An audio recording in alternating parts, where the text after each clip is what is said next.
Green light, go, go, go.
I just got three things to say.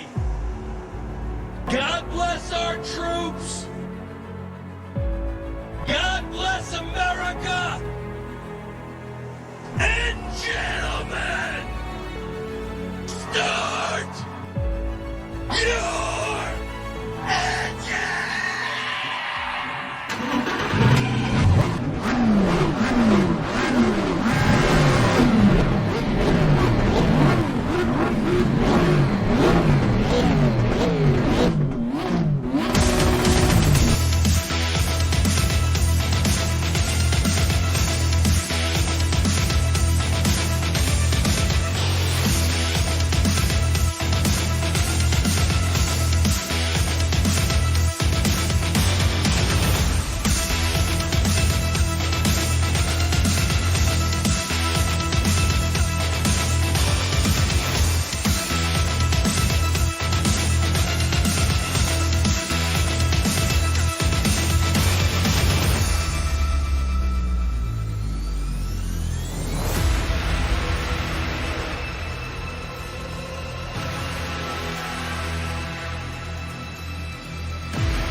Good evening, good afternoon, good morning, whatever time it is for you.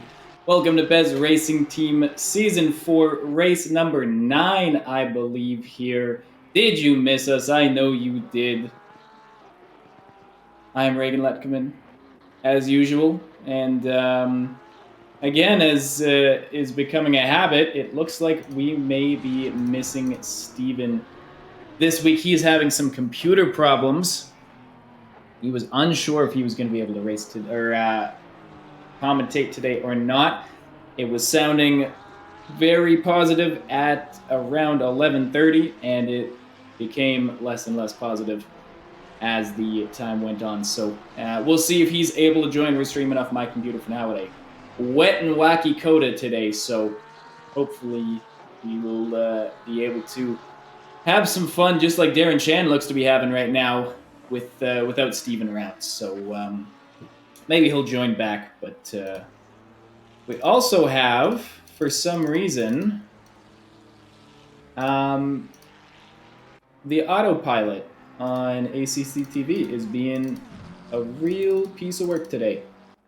So, not sure what that's about, but it's not working. So, we will see if we are able to run things normally today. But I'm just going to tell you now, I'm going to guess this stream is going to be a bit of a mess. I'm a little under the weather. Was really hoping not to be doing the next 2.5 hours of talking on my own. But here we are with 15 of our drivers, our very best, and also maybe not our best because, it's a rec league. Nobody hears that. Good. Nobody's getting paid for it. We're all just trying to have some fun and be as fast as we can be. So, with all of that rambling being said, who knows how much of it was coherent. So we jump over Marcus Ness with a bit of a spin. Let's go to a replay on him. Getting on those curves, never really a good idea in wet conditions. So the stream speaking of, the stream quality looks like absolute garbage. So I apologize for that.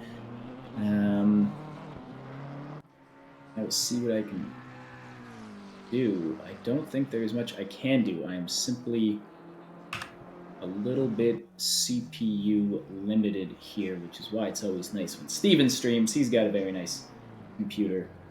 Ness, once again, not quite hitting his marks, but see, this is what I'm talking about. This is when things are getting a little messy. So we're just gonna, we're gonna put it on Helicam. We're gonna go on Paul Krabs, and we're gonna have some fun today with some limited camera work. Once again, Marcus Ness, what are you doing, my friend? Having a bit of trouble getting used to these wet conditions. A noticeable name missing from the list today. We do not seem to have the consistent winner, almost consistent winner, which means that we do have some space free for a new victor today. Why don't I jump to the full standings so you can see the absolute dominance of Oystein Brenham here. 172 points at the top. He has clinched the championship, the overall championship. So congratulations to Brenham.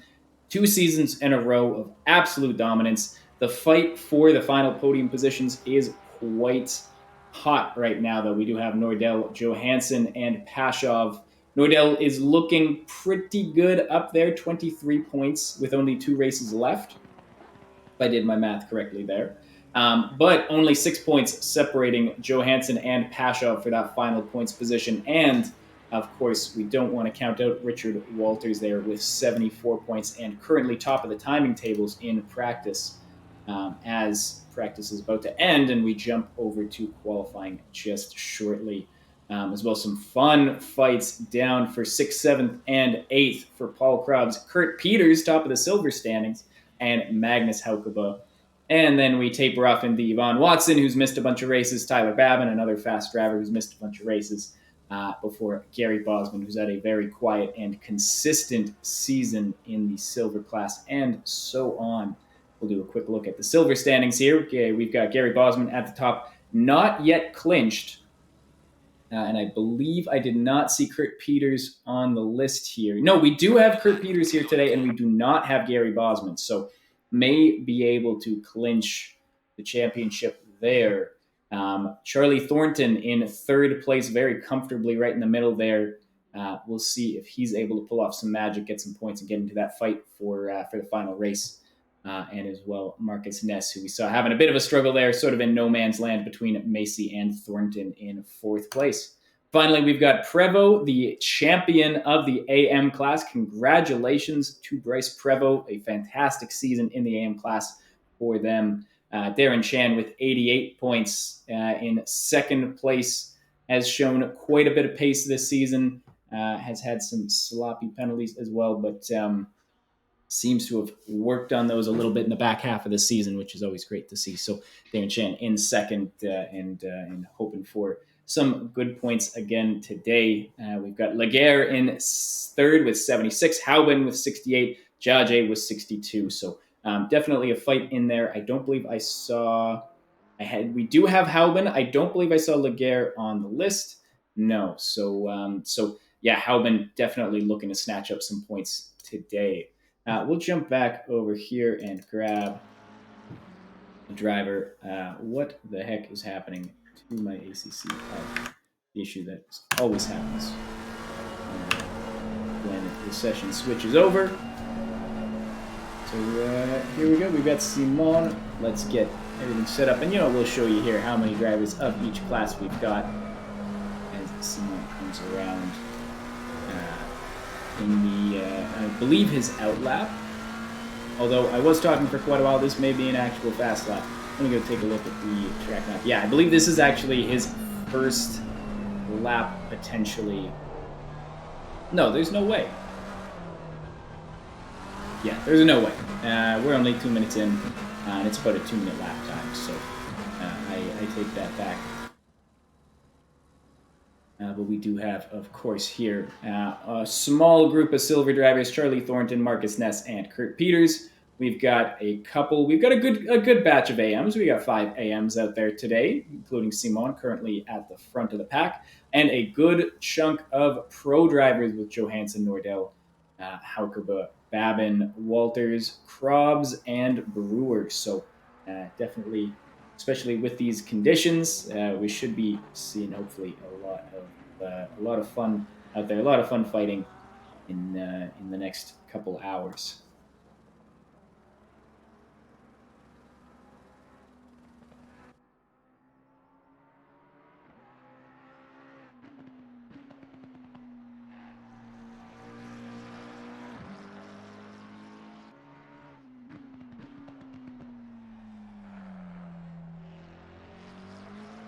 We'll just get things set up here as we've got Simon going across the line on his outlap.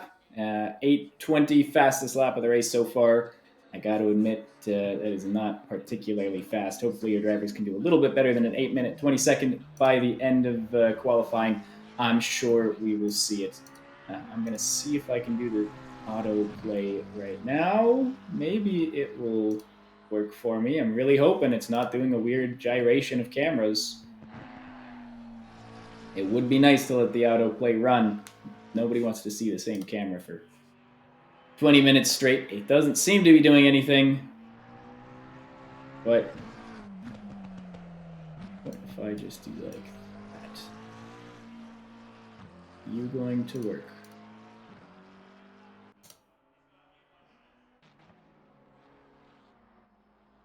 No. Nope, doesn't seem like we have the autopilot today. So we'll, again, see what we can do. Hope everyone's having a nice day, a nice weekend.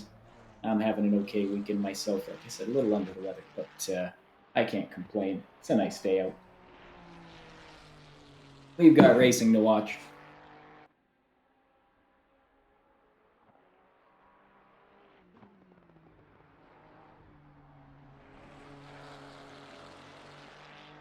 COTA is one of the newer tracks in the game.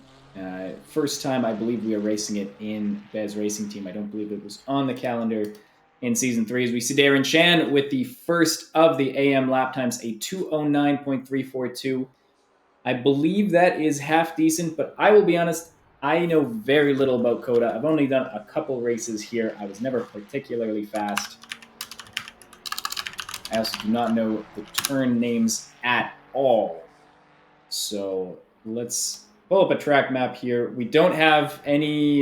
We don't have a track walk. We don't have a track overview for you. Unfortunately, those are all things that would be nice to have, wouldn't they? Or wouldn't it? But I do not have them. ACC TV does not have the defaults, as far as I am aware.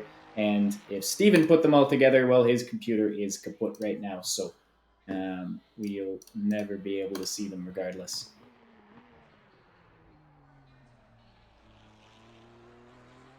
Look for track. I think there are turn names.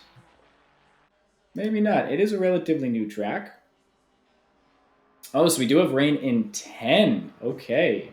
That is definitely going to be interesting, as that does mean our pro drivers are going to be stuck qualifying in the rain, and our silver drivers may have a little bit of room to try to get a lap in. As we've got a couple more lap times coming in. Darren Chan still quite a ways up on the rest of the AM class, 0.8 seconds up on his best lap as well. Laguerre, it looks like, has gone invalid. We've got Castillo, who's just sort of even on his lap, just went invalid. So I think that means we're going to stay on with Darren Chan. Did it just? Oh, it's switching my camera. Okay, maybe we're cooking a little bit. Maybe I don't have to do all the work today, because if I do, it's not going to go well. I'm also, just a little confused about the quality. I don't remember the quality being this bad. Maybe that's only because Steven streamed last week, so I got used to the decent quality again. Seems to at least be trying to switch cameras, which is nice. And there's Darren with a big improvement on his lap time. A 208.365 is going around for another run. The rest of our drivers are currently waiting to improve. They are invalid at the moment, have to go around, do the walk of shame before trying again. They do have time, definitely time left with 2.5 minutes before the silver drivers go out. So we just have to see what they're capable of doing at that point. I thought I saw more AM drivers. We've got Hauben and Hatisi as well out there looking to set times. I guess they have just gone invalid for the last little bit. So let's see what they're able to do. That looked relatively neat and tidy from Hatisi, who's coming down to the line. And that is a 208.9, a very nice lap there for Hatisi. Jumps to second place in the AM class. And then we also see there Simon with a 210.9, a Castillo 211.997, and Howland with a 213. So enough time for one lap each, as we've got Darren showing yellow. I think he's just slowed down, waiting to start another lap, coming around off the back straight. So something may have gone wrong for him. But plenty of time, and one of the only groups of drivers that we can say they have plenty of time, as Steele going off into the grass, getting out of the way, I believe, for Hauben here. As yes, it does seem like rain is coming. We can even do a little look here. So we've got, it's hard for you all to see, we've got a 23 degrees ambient, 25 degree track with rain coming in 10, heavy rain in 30, which of course doesn't have an effect on qualifying, but will have an effect potentially, or really might just be an indicator for what kind of race we're going to have. It's quite wet in practice. It's looking like we're going to have some wet weather in quali, so we'll only be able to see how the race turns out in time.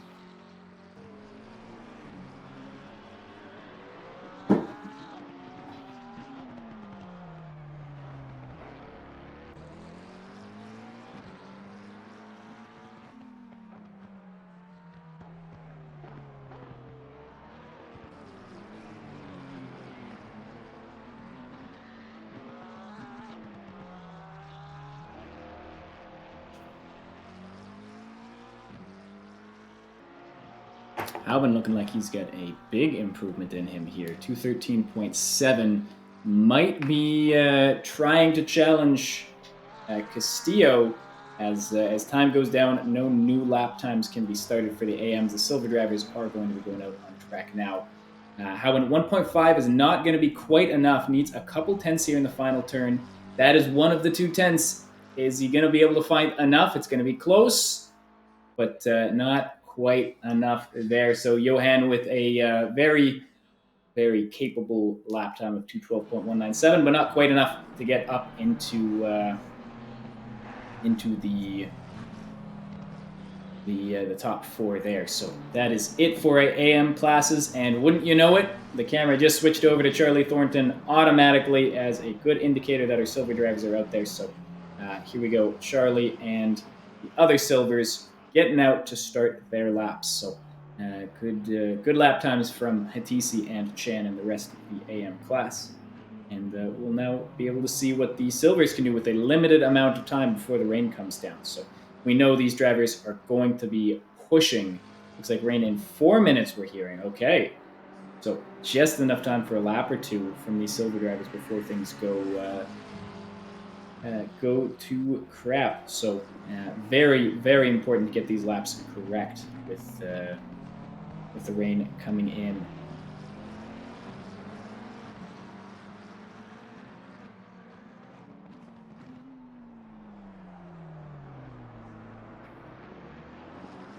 See, I'm of 2 minds because I always like watching a wet race, but it also is just a killer for the bit rate on the stream. So it's a bit of a give and take here, whether I want the race to be more exciting or whether I want the stream to look better. It's looking a bit rough here right now. So again, Steven was supposed to be back at it, but of course is not. But that's fine because Steven told me in confidence that he hates all of you. So it makes sense that he doesn't want to be here. I did not update the liveries. No, I did not because I am forgetful, and there is no B. I just didn't do it, and I apologize. I don't even really have the excuse of knowing that Steven was going to, or whether Steven was going to stream or not, because he told me it was mostly confident, or he was mostly confident. So no, I don't have the liveries, and I don't think I've had them for the past 3 races, or however long that I've been streaming, because I just keep forgetting. So whatever, I'm sure all of the liveries look really good. I'm very, very confident that the liveries look good on everyone else's screen. Maybe not mine. Got on board with Ness, or maybe not on board. I keep saying on board with the driver when we're not on board. Thank you. Please do. I know we've only got 1 left, and Steven's probably streaming for that one, but I do appreciate it. Please do. We've got, yes, Marcus Ness. We are not on board. We are simply watching from the TV2.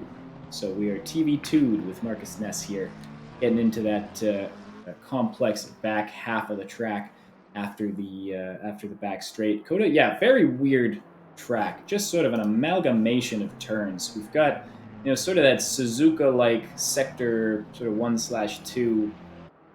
We've got the long back straight, and then just a mess of a track. Honestly, I mean, it's fun. And it seems to produce pretty good racing, so I shouldn't say anything, but what the hell is all this crap? It's just like random, weird, off-camber, weird apex turns that Ness has now navigated through before hitting the line for a 209.557. Not a bad lap time there. Kurt Peters, 209.6. Charlie Thornton, 210.975. We see the wipers going. Now, let me go check on my screen. We are still not showing rain, so one driver just, I guess, preemptively getting those wipers going. Oh, do not return to crash.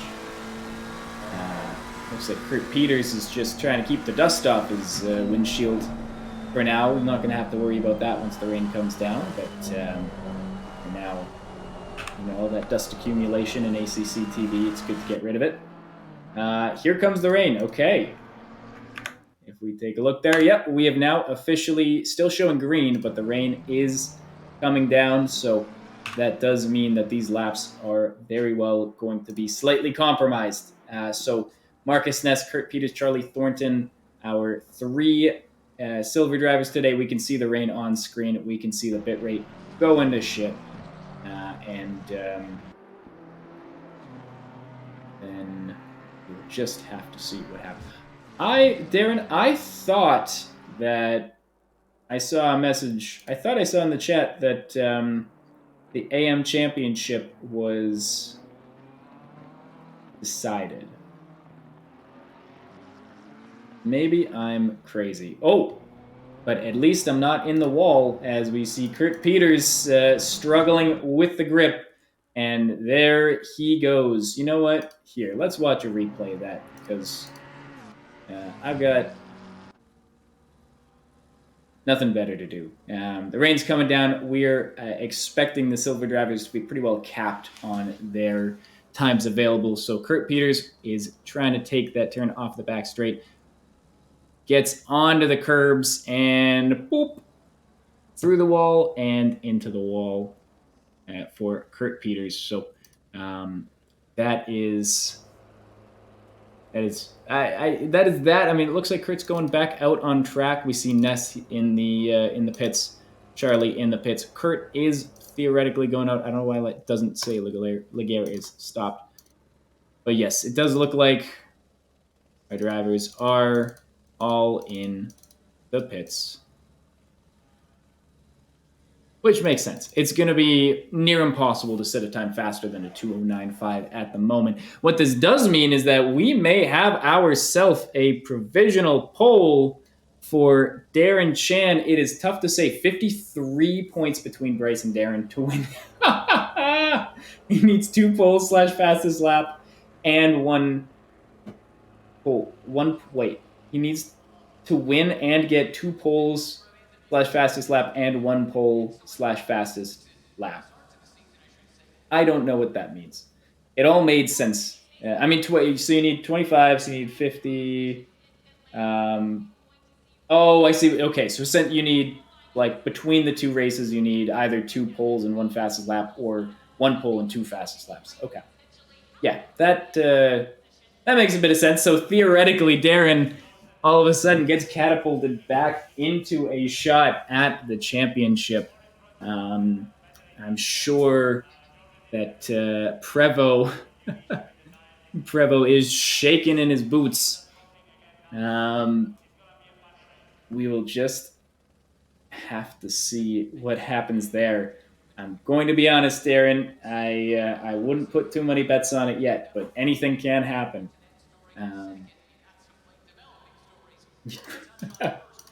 I mean, he's not racing today, so who knows? Maybe that's why Darren's going to be on pole for this race. Maybe he's got a little more magic in that wheel than we expected.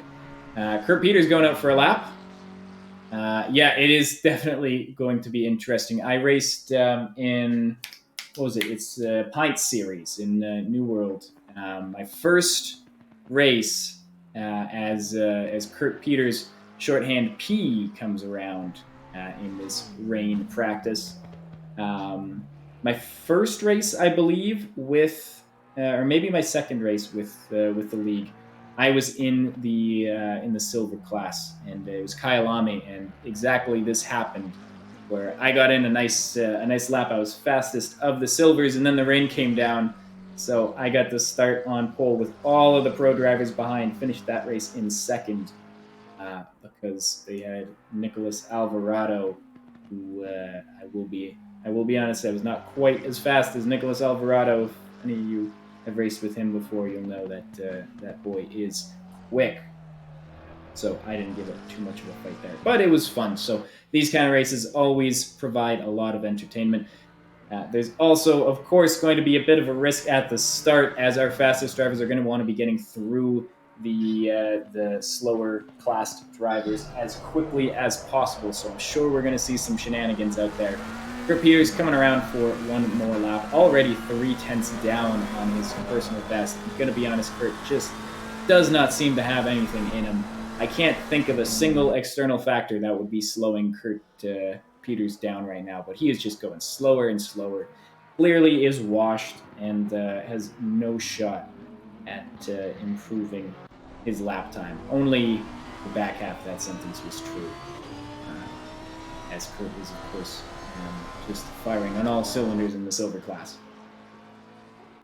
We've got our pros out now. Finally, the 5 drivers between 9th to 14th or 9th to 15th place are released. Johansson, Nordell, Haukeba, Babin, Walters, Krabs, and Scott Brewer is showing out. I don't know what that means. Okay, yeah, out. Going on his out lap. I believe it was Richard Walters who was in the head or in the lead for the practice session. Now, of course, practice is only one part of this.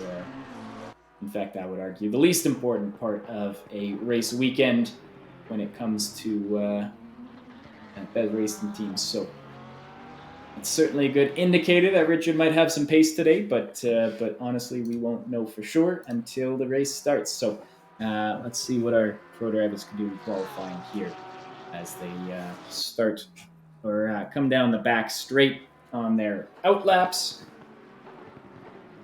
We got Johansson in the nice livery. Hopefully that is the most current livery. And we've got number 10 behind. That is Carl Nordell. That's definitely in a livery that I haven't downloaded. Beautiful livery. So full of vibrant colors. So zesty is Carl Nordell's wonderful livery as seen on my screen. What a vibrant, zesty livery for Carl Nordell. And I again apologize for not downloading them. Brennan going to take pole. Somehow he may still find the way. I wouldn't be too shocked, to be honest. There are crazier things that have happened when it comes to Brennan. So let's just keep an eye on the timing tables, see if maybe he pops into the server, puts down a lap, and leaves.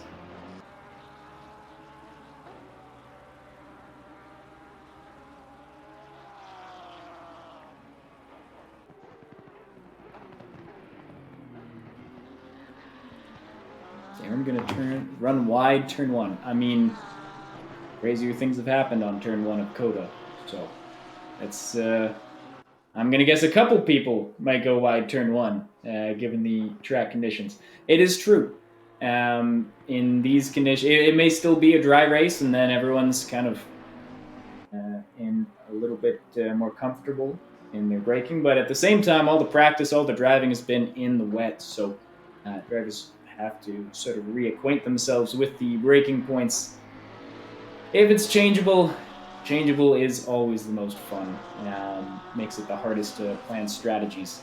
So that's certainly my hope is that we get changeable conditions as we see Johansson tiptoeing through that hard braking zone before zooming down the back straight in that Porsche with Carl Nordell and the rest of the pros coming through.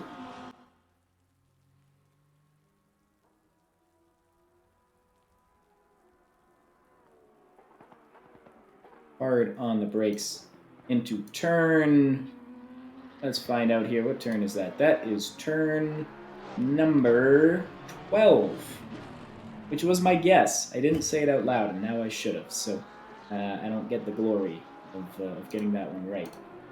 But I know, deep in my heart of hearts, that my guess was turn 12.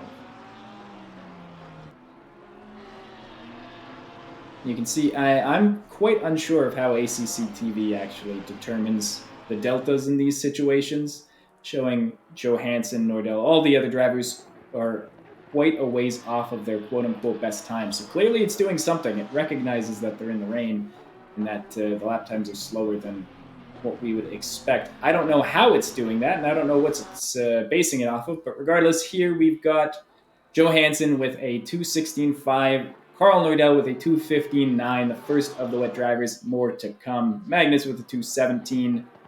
Big lap for Tyler Babin there, 2:15.51. 4/10 up on Carl and the rest of the gang. we've still got Paul Krabs to finish his lap alongside Scott Brewer. Looks like here we've got Krabs coming across the line, 217.1. And finally, we've got Scott Brewer going into that final turn. Very tricky to get right in the rain. You want to make sure that you don't lose too much traction. That is a 217.5 for Scott Brewer. So all of our pro drivers have set times, all in that 215 to 17 range, which means I think we can say for certain Darren Shan is going to be on pole position, barring a surprise Oystein Brenham visit. So congratulations to Darren in this second to last race of the Bez Racing Team season. Pull out a pole position, partially on luck, partially on skill. So give it up for Darren, and we'll see what he's able to do at the start of the race. Certainly don't want to discount that he finished in front of the silver drivers as well, as they were able to set some dry times. So very nice lap on top of getting some luck here for Darren and the rest of the AMs.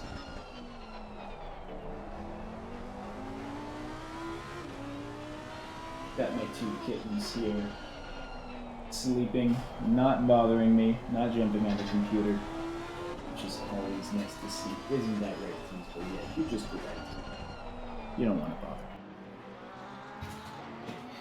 Yes, oh, that's a great point. I forgot about that part of COTA. Yeah, COTA is just an absolute mess for drive-thrus, especially through the S's, the pseudo S's at the start. Yeah, there are going to be track limit violations galore.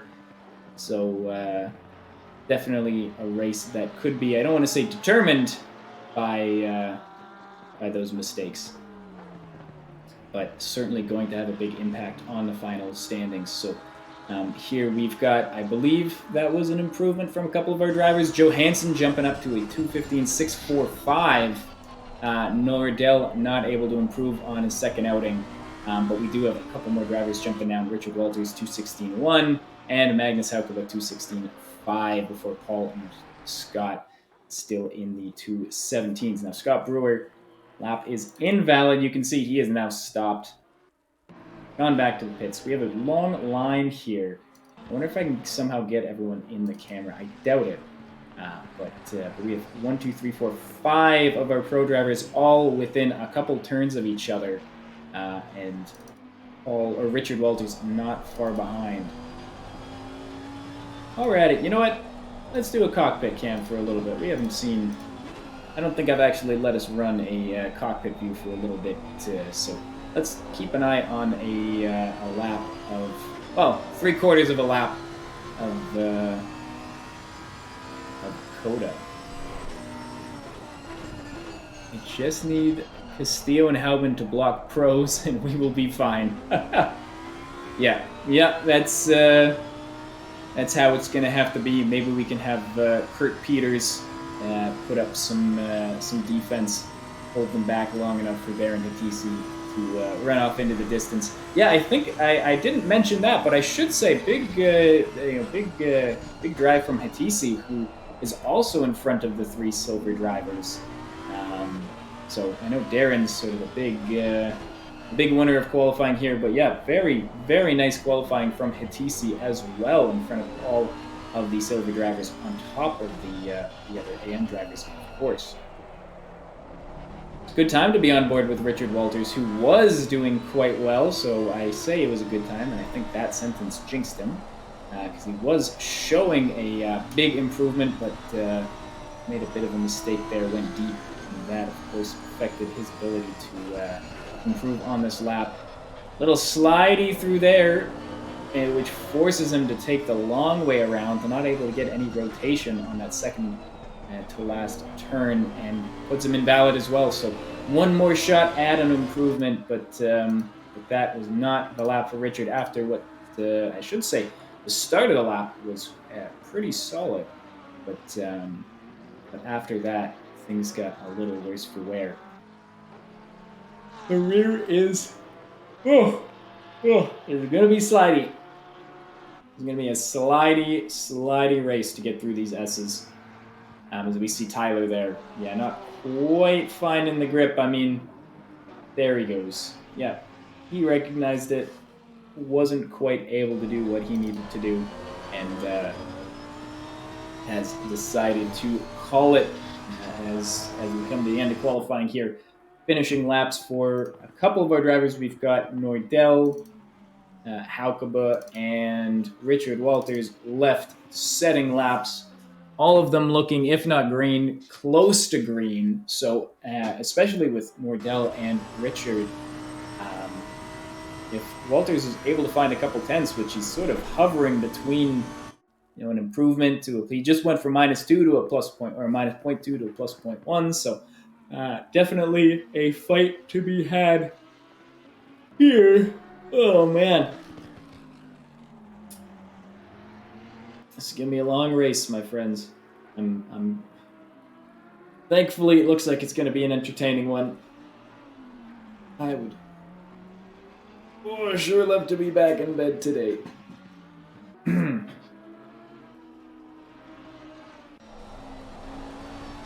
Not that I don't want to hang out with our lovely viewers, but it's not quite the day for it. Unfortunately, we see Carl here finding time just in the back half, just one turn left to go. See if he's able to do it, and he takes the pit lane. It is not it for Carl Nordell, which is a bit surprising. It looked like maybe if he had a good final turn, he might have been able to pull something off. Regardless, here is Magnus coming around, and Magnus not able to improve. Is Richard able to make up for it? He's minus 0.1. Goes to minus zero 0.0, so that is not going to be enough. Carl Nordell with the rain pole position, we'll call it. No, Vigard. No, Tyler. What the hell am I talking about? Tyler Babin with the pole position.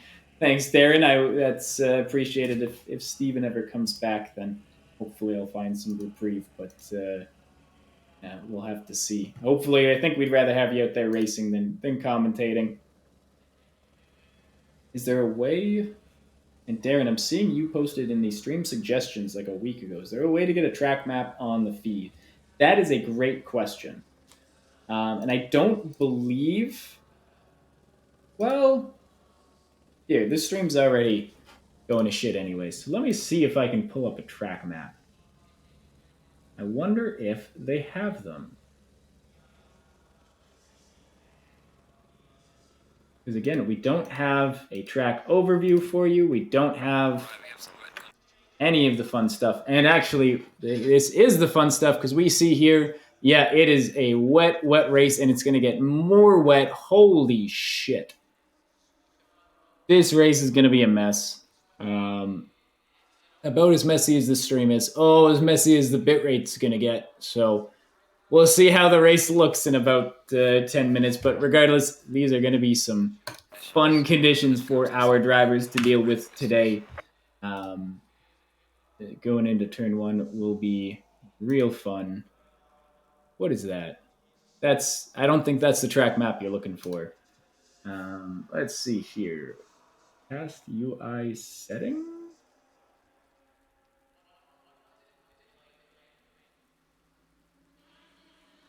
Is there a way for me?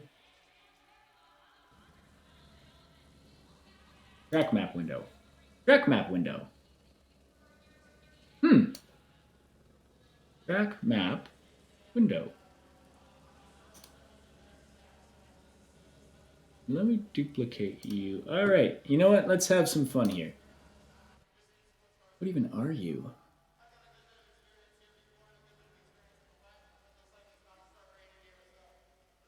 Let me add a layer.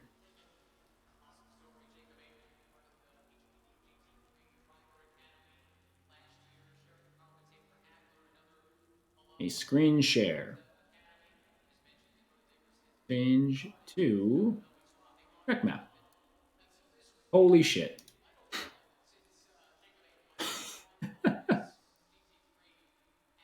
Let's just make that a little bit smaller. Where do people want this? We could just put it there, which would maybe be ideal. There's also, okay, I got to figure out how to blur the background. Let's go here. How do I Oh shit! Oopsies. Okay, we're not gonna save that.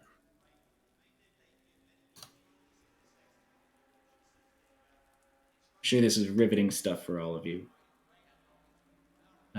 Maybe if I do like that, let's just take you and copy. Darren, I'd be doing exactly the same thing. So I don't blame you for a second. It's this is going to be a neat, interesting race. All right, okay, look at that. We've got ourselves a track map. Wow. It's not a good size, but it is a track map. And it's not easy to see, but we go like that. What do people think of that?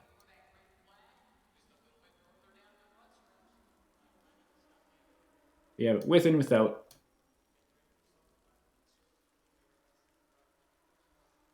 I'm sure most people are too busy working on their setup to take a look at my track map window, but that's okay.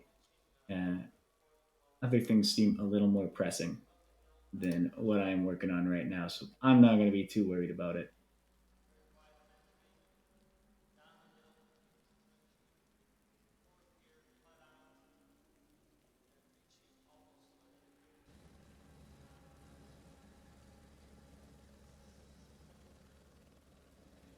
Give some wisdom. Drive, but well, that's not very good, is it? I tried. Okay, should I just a giant track map, a giant blurry track map in the middle? I don't know if you can actually see the changes I'm making live. That would be mildly funny if you could. Let's do that. That seems small, but I'd rather it be out of the way than not. So let's, yeah, screw it. Why not? Let's change it up a little bit.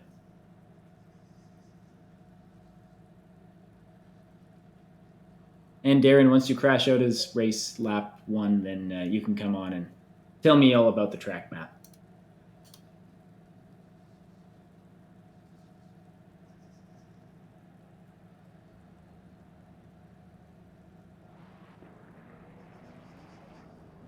And we are off. Drivers pulling out of their starting spots on the grid onto the track. All right, I think that track map, it looks, it's out of the way. I mean, it's hard to read, of course. It's quite small, but rather it be too small and too big. So we'll see if anyone wants it out of the way or in a better spot, then you can let me know. But again, I'm pretty confident the 7 people watching this right now are all driving, so not much to be said at the moment.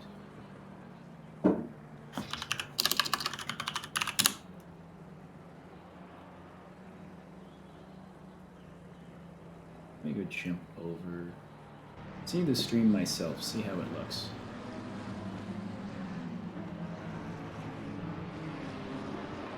It looks fine. Yeah, the track map looks fine. I mean, bottom right's kind of a weird place for it, but we already have the BRT logo in the top right, which is probably where I'd want to put it. So I don't want to mess around and pull things around at this point. I'd rather just leave it as is, and maybe we can work on it for next week.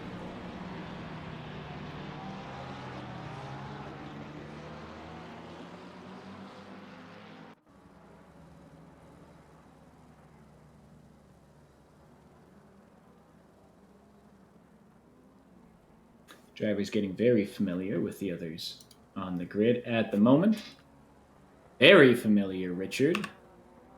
Maybe a little too familiar. You should take that off camera, my friend.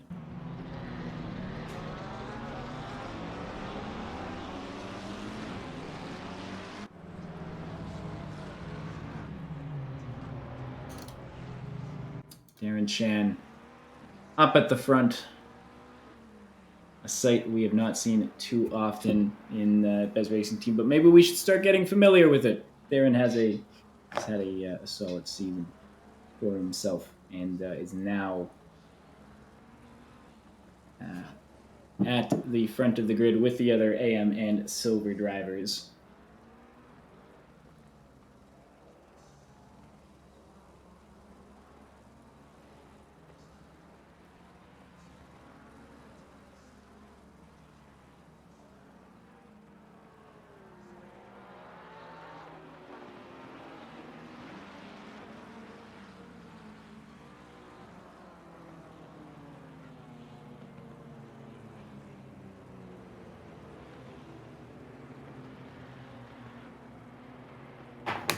Have to see how Tyler Babin, the leader of the pro class, very nice qualifying lap and a beautiful livery, so full of color and like it really pops in the rain as well. Really enjoy the livery that I forgot to download. But as we can all see, it's very beautiful. Johansson being a naughty bastard. Getting in front of Tyler. What are you doing? Hey, boo, what are you doing there? Yeah, get back there. That's right. No respect these days for pro drivers. Well, this is the Helicam, which I have to admit is pretty garbage. But it is maybe this is the best camera we've got for turn one. So let's stick to it and wait for our drivers to start. Darren Shan in the lead with a TC on his side.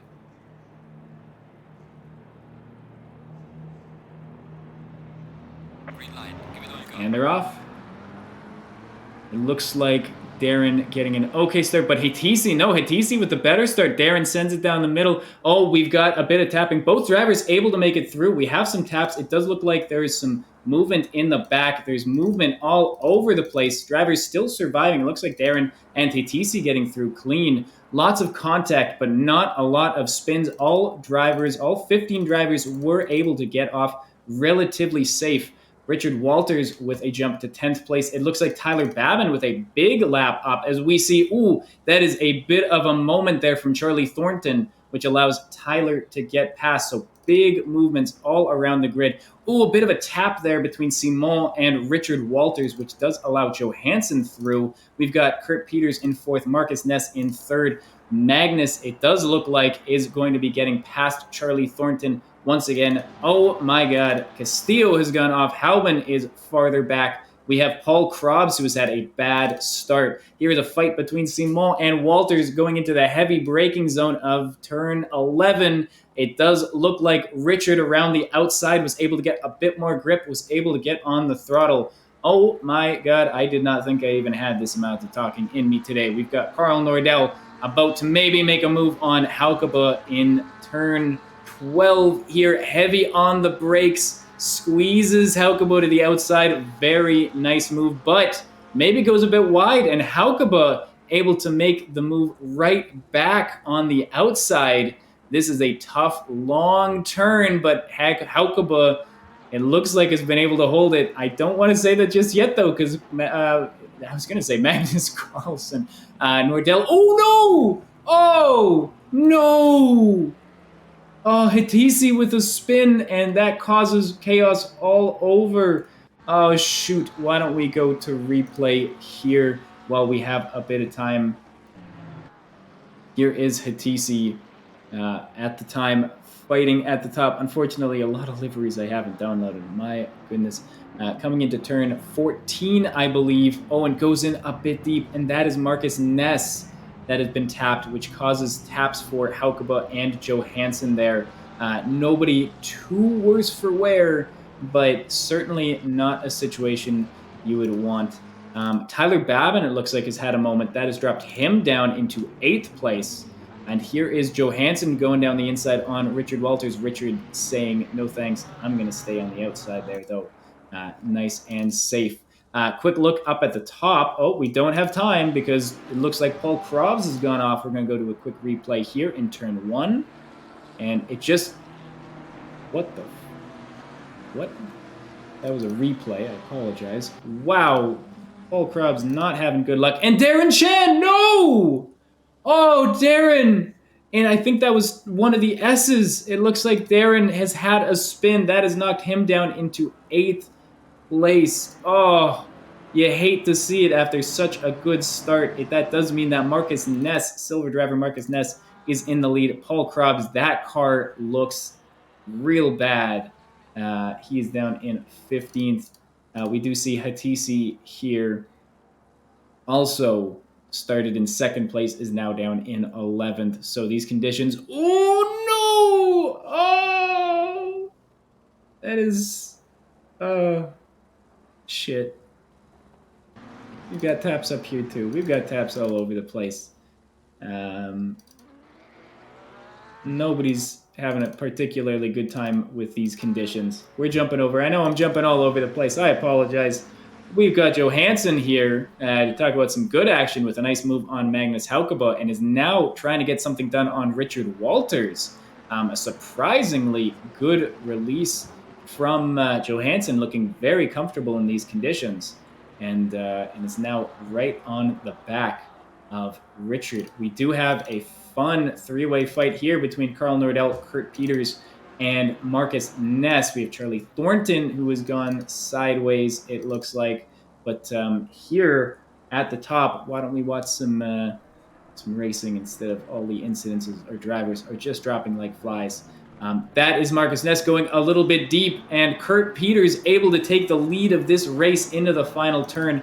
He's got Carl Nordell right on him as well. We'll go to TV1. Let's see what happens. Is there a good switch? That's a decent switch over. Yeah, that's a decent camera for turn 1. Marcus Ness goes way deep down into 3rd place, and Richard Walters is going to be close as well. Let's quickly set on here. We got to go over to race gaps. None. So we can actually get an idea of what's going on. We've got Magnus has gone sideways.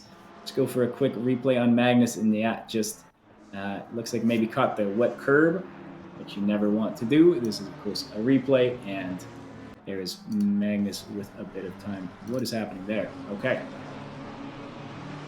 Trying to get all the action. It is very difficult to do. Let me tell you, this race has been crazy. Paul Krabs in the pits. Magnus Haukeba back in 2nd to last. Castillo about to get passed by him. We've got Richard Walters has gotten past Marcus Ness. Marcus seems to be not struggling. There, that was actually just Richard going a bit deep, which has allowed Johansson now potentially a chance at a move. Johansson going down the inside now, of course, in the Porsche, which is not known for its top speed, but it is known for its brakes. So let's see what happens in this heavy braking zone. Decides against a move, but that is Richard there, noticing that Ness was just going a bit slow, but as well, for a 2nd time in a row, as Richard Walters going a bit deep once again. Looks like Richard being very aggressive on those brakes, as we saw. That was a very, very good turn 13. You can see, yeah, braking later than anyone else, and that is, of course, the potential consequence of that choice, is that people are getting tapped left, right, and center. Hopefully, the stream didn't pause there for a second. And I'm saving a screenshot of the incidents because, once again, I don't have them. Here is Richard Walters and Johansson going side by side. Richard on the inside, but it looks like on the outside a little more grip, and Johansson is just starting to gain into turn 1. Now, turn 1, anything can happen there. Let's see what happens here. That is good braking from Richard, and Johansson maybe a little worried about Richard's shenanigans. Now, of course, gets a little more grip. Wow, they are side by side, and there's the tap. Oh, I was really hoping that wouldn't happen, but there is the tap, and that puts Tyler Babin into 5th place. Johansson sideways. This is not a race for the faint of heart, and we are seeing drivers all over the place, just struggling to brake. Tyler Babin here now on Richard Walters, and is right behind. We have Johansson is still waiting for the drivers to go by. Is just now getting going. Why don't we? Because there has been so much going on. Why don't we take a look here at the position delta? We have some wild position deltas here. We've got Carl Nordell up 9 spots. We've got most of the pro drivers, and of course, this isn't fully unexpected, but a good chunk of our pro drivers are up big, with Scott Brewer up 8, Tyler up 4. We've got, whoa, Charlie Thornton with a bit of a moment there. We'll go to replay on him, as that was strange. Maybe trying to Tokyo drift through to the back straight, which unfortunately this is not Toge. You are not able to do that. Certainly you can try it, but I don't think you're going to gain a lot of time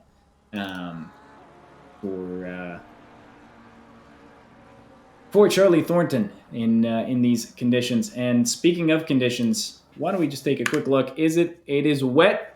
We see more rain coming in 10 minutes and more rain coming in 30 minutes. That is positively messed up. I would love to have been able to use some more fun language for you, but nah, that's just bad. But Richard Walters trying to make a move here on Marcus Ness going into turn 1. It's falling back a little bit here, maybe due to some damage. There's been quite a few small taps there, but is sending it down the inside and makes the turn. That is a good move. I mean, we're seeing Richard is willing to go for a late break in these conditions, and whether you like it or not, it is working for him for the most part. So there is Richard Walters up in a 4th. Richard into 3rd into the podium position. Tyler Babin in 4th place, and Marcus Ness drops into 5th. Scott Brewer is going into the pits. You can see a lot of damage on that car. I'm guessing we do have Paul Krebs, who has decided to get back on track. Great to see there after a rough start. I wonder if the autopilot is going to work for me here. If it's going to be able to find... No, Tyler! What happened to Tyler? He's down into 5th, which is weird because... oh no, that was before the back straight. So Tyler obviously makes a mistake that kicks him from 4th place back down to 5th. That is Marcus Ness trying to climb his way back to his starting position. Going to be tough to do, surrounded by pro drivers at the moment, but still something to try, as we see Johansson here fighting with Castillo.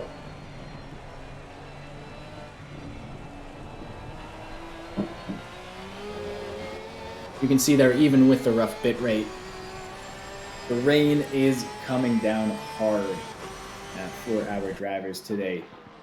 Not a surprise at all that we are seeing so many spins and difficult moments for these drivers. So all we can do as viewers, even though most of you are actually in the race, is sit back and enjoy the chaos.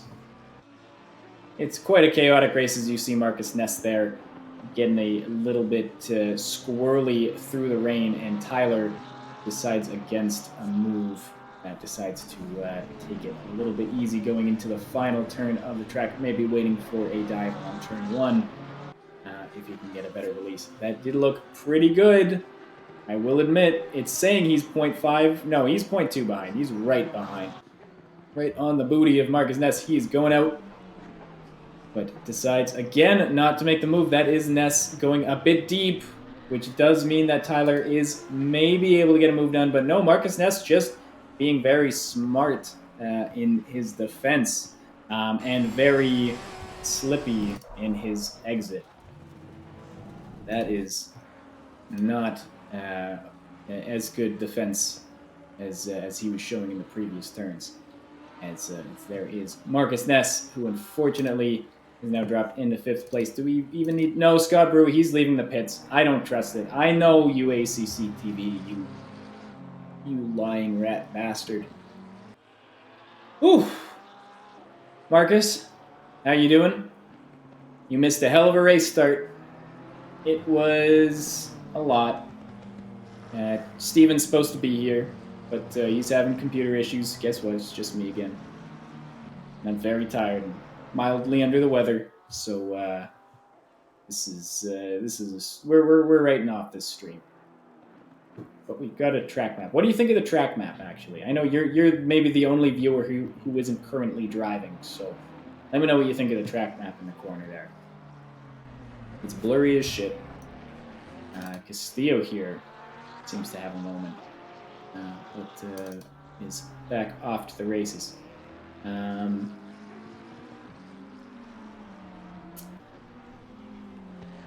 Bit too small to be useful. Well, how's that? Better? It's hard to kind of tell who's actually where. Is the real issue. It doesn't really highlight the drivers very well. Let's see here.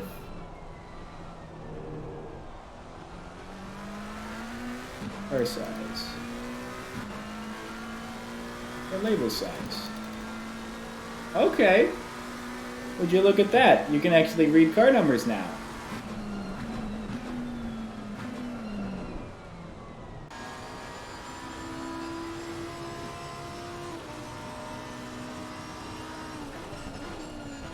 That's that's mildly readable.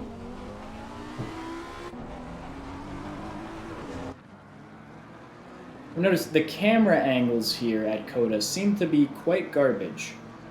Like this is the helicopter cam on turn 1.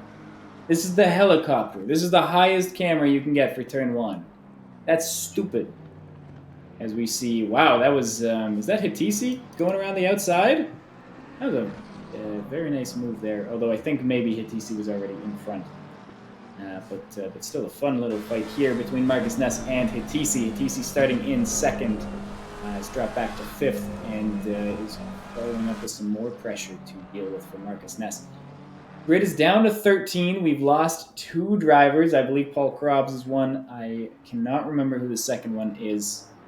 But yeah, big issues for many of our drivers in these conditions. Yeah, Marcus, I don't know if you saw the last time I showed the upcoming rain, but you can see it's even worse. It's just going to get more and more wet. We may see flooded conditions. I wouldn't be shocked. I'm not sure if that's we're seeing 2+ symbols for the next 30 minutes. I have a feeling we're going to be seeing a flooded race, which is certainly something, isn't it? Yeah, well, hey, I think rain is coming to iRacing soon, if it hasn't already come, right? I haven't driven in a little while, so I can't say. There's Charlie. Yeah, Charlie. I wouldn't want to be on track right now, I will admit. No, Marcus. You're not going to quit sim racing for rain. Come on. Is it even possible to have a computer strong enough to stream City Skyline 2 yet? Here's Magnus going past Simon for 8th place here. That's the other thing, Marcus. Darren Chan got pole position today. We had a dry... the first 15 minutes, roughly, of qualifying was dry, and then the rain came down. So we had a reverse grid with Chan and Hitisi taking the top 2 spots. Yeah, I believe it was his first pole. And unfortunately, after a pretty solid start, the race has fallen a little bit out of favor for him. But I also think he has done his pit stop. So why don't we go take a quick look at pit stops here. You can see, Darren and Charlie are the only 2 drivers who have done their pit stops so far. So we'll see what happens when pit stops become a little more clear. But still, very nice start for Darren with that pole position, and a very nice race so far. Oh, I shouldn't have said that. Very nice race for Kurt Peters, who was able to make his way through the AMs before the pros caught up, and has just been cruising right now with Carl Nordell about 5 seconds behind.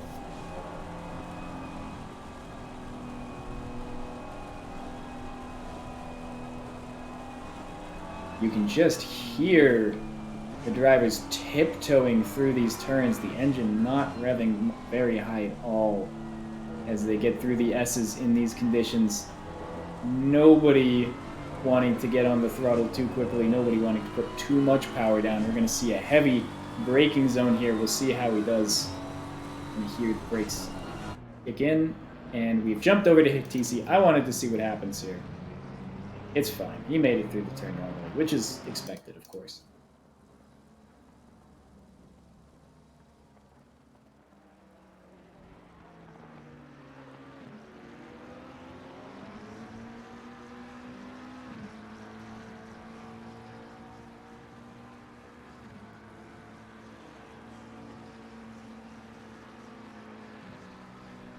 I haven't heard from Steven, so I'm thinking he may still be dealing with his computer issues. Which makes me pretty confident it's just going to be me for the race. Kurt Peters still has the fastest lap of the race. That's one thing we haven't talked about. 21.412. A lot of these times seem to have dropped off, but really nice stuff from Kurt, consistently showing one of the top times on the board. Last lap 25.7. We're seeing most drivers in that mid 25s. Vigard Johansson down to a 25.3, which is very nice. In these conditions that have just been getting worse and worse. Oh, Howden and Ness. Why don't we do a little 10-second replay here? That is Howden going deep. Unfortunately, in these conditions, we haven't seen too many legitimate overtakes. It's hard to do so when it's just so tricky to pick your braking points, so tricky to get around the turn side by side. Hard to trust on another driver when everyone around you is prone to spinning on just about any turn. So, yeah, we've seen just a lot of patience from our drivers. A lot of, there's Hauben just again tiptoeing through the turns.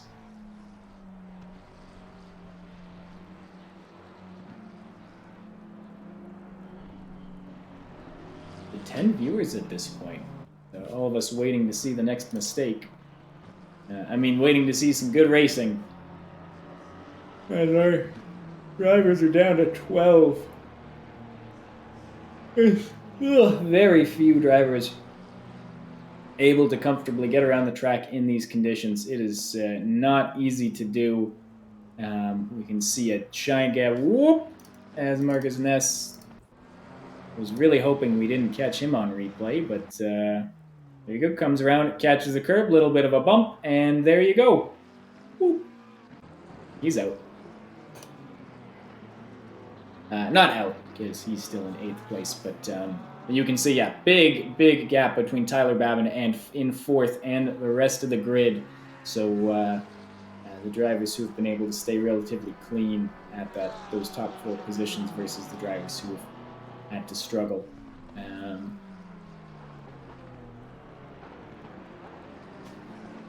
Darren did get pole. Yes. But Darren got pole position with Hatisi in 2nd. Where did Castillo start? Castillo started in 6th or 7th or 8th? I think. Castillo started in the top half. So Batman Leezy, first time chatter. Thanks for that. Glad to have you in the chat here.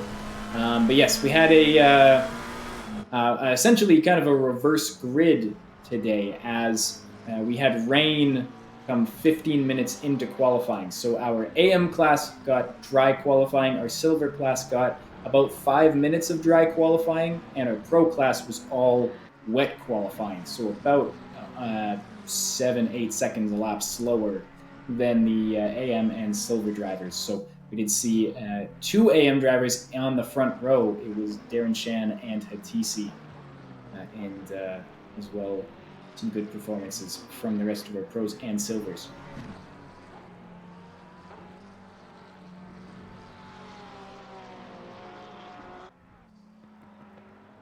Conditions getting worse. Times are continuing to fall. I wonder if we have flooded conditions yet. Yes, we do. Ladies and gentlemen, and everyone in between, we've got a flooded track at the moment. And yes, we do theoretically have Darren Shan.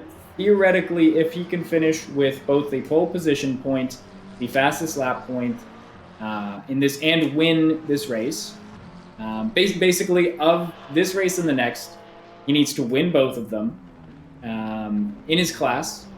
But he also needs to finish in pole position overall, and needs to finish on with the fastest lap. Now, that actually brings up a good point that I am not sure of myself. Do fastest laps and pole positions and well, no, just fastest laps and pole positions. I don't know if you only get the point if you're the overall fastest, and I believe that is the way it's done. But I don't know if those points carry over to the AM and silver classes, because theoretically, those points for fastest lap, if you're fighting with the pros and silvers, it's not an AM class point. I have confused myself here, which is pretty easy to do. But I have no idea how that works. For all intents and purposes, I think Darren needs to get the overall pole position and the overall fastest lap in order to keep the AM championship fight in play. Now, it's important to remember that if Prevost even shows up and gets any number of points next race, then Darren will be unable to challenge. But still a chance out there. I'm also just going to see, because I noticed one of our drivers there, I believe it was Darren. No, that was maybe Richard Walters. Definitely cut the track. One thing that we're going to have to keep an eye out for is definitely track limit violations. As Darren alluded to earlier during qualifying, it's going to be a lot of drivers cutting. Now, of course, they give a little more leniency in the wet, so what actually constitutes a cut will be a little more unclear. It's very easy to tell in the dry, not so easy to tell in the wet, so we'll just have to see which one of our drivers are forced into the pits and which ones are getting away a little lucky.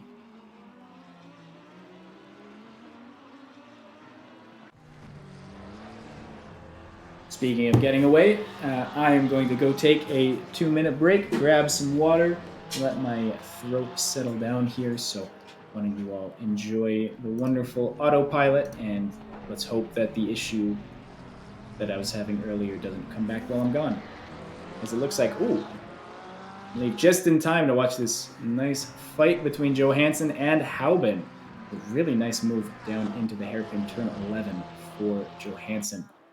And you know what? I actually don't want to leave until I see if Hauben goes for a move. I don't think he will. It looks like he's slowing down. And yes, he does. So with that, I will be back.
And we're back.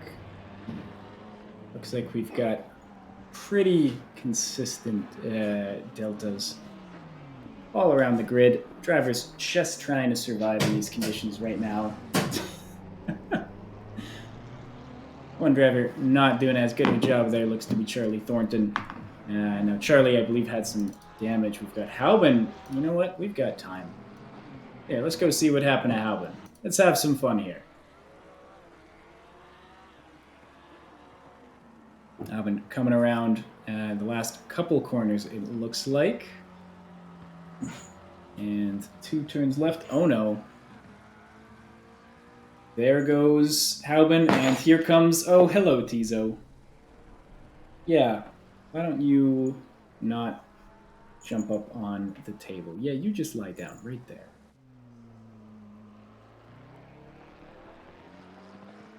You just lie down and please don't jump on the computer right now. Or the desk.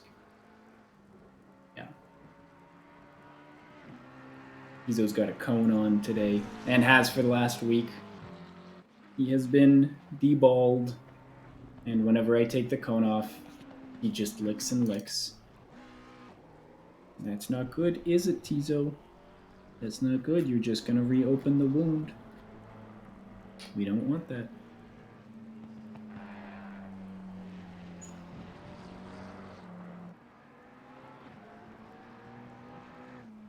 And Hornet is going in for the same surgery on Monday, but this is going to be worse because only one of his balls is dropped. Isn't that right, Hornet? One of them's just stuck in that little jello we call a stomach.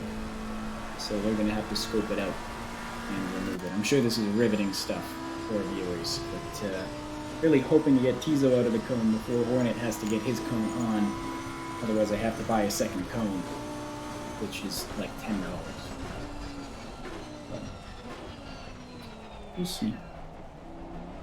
Let's see what happens.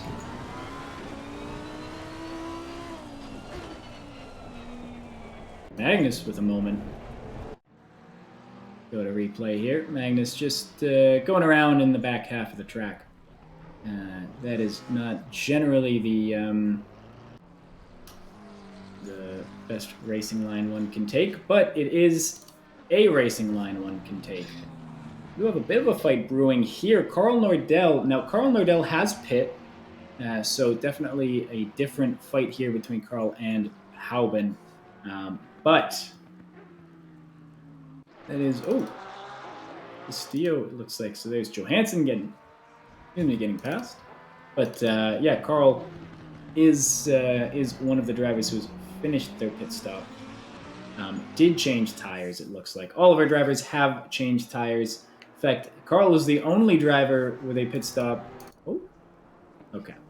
Carl, so far, the only driver with a pit stop under 40 seconds with a 36.8 stationary time. So most of our drivers, especially at the bottom of the grid, fixing 20 seconds or more of damage. Why don't we get a heli cam here as Carl is finally ready to hunt down Halbin. That is a weird camera to switch to when there is a driver directly in front of him. But you do UACCT. Oh, Tizo. Oh, please don't go on the counter. Oh, yeah. Yeah, you don't need to be on the table, do you? No. No, you don't. Why don't you just go sleep with you?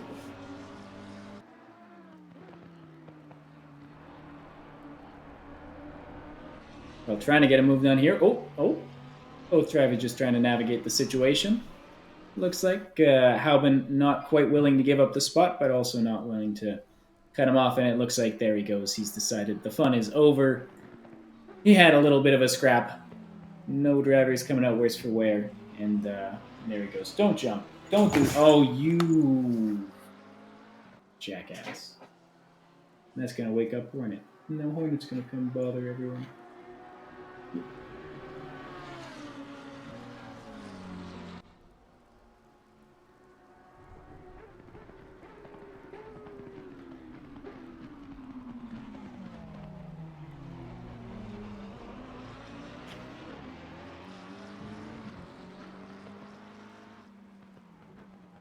Not sure if changing the tire has made too much of a difference yet. We do see Carl last lap a 230.36. Last lap for Kurt Peters a 230.827. I'm going to be honest, I don't think that is what you would want your new tires to be doing. Ron Nordell with a bit of a spin there, a bit of a tumble, but is still going strong. Surely was hoping for a bit of an undercut there to maybe get back into those top positions. That's not going to help him. We do see, and we haven't mentioned it a lot, but Kurt Peters still running in first place. A very, very solid race so far from Kurt. 11 seconds up on Richard Walters in second. Now, Carl was in second place before this, so I'm not sure what the net is between Carl and Kurt.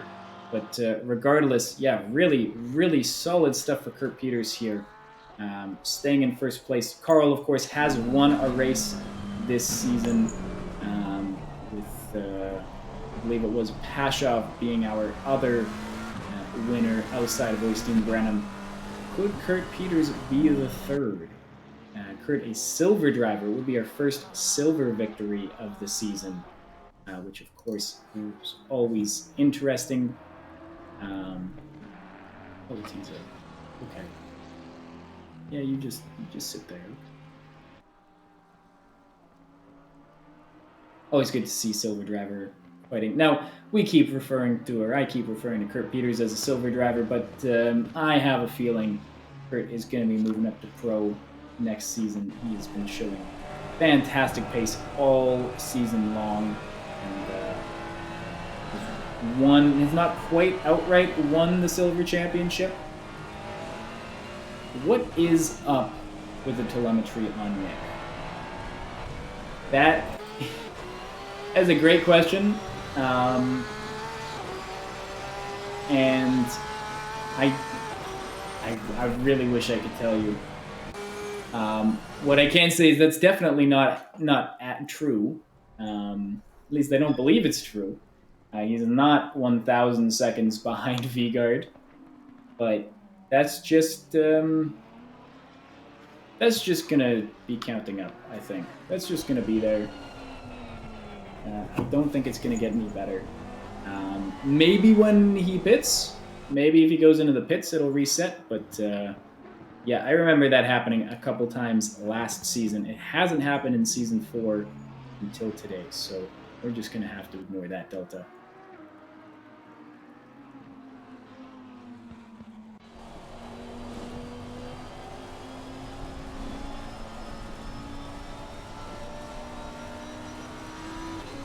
Oh, just tiptoeing around, as all of our drivers are. Go take another look. We've got flooded conditions, and it's not going away anytime soon. Do we have any drive-thrus? We do not. Get back out there. Oh, Tizo, please don't step on the keyboard. That's not good. Yeah.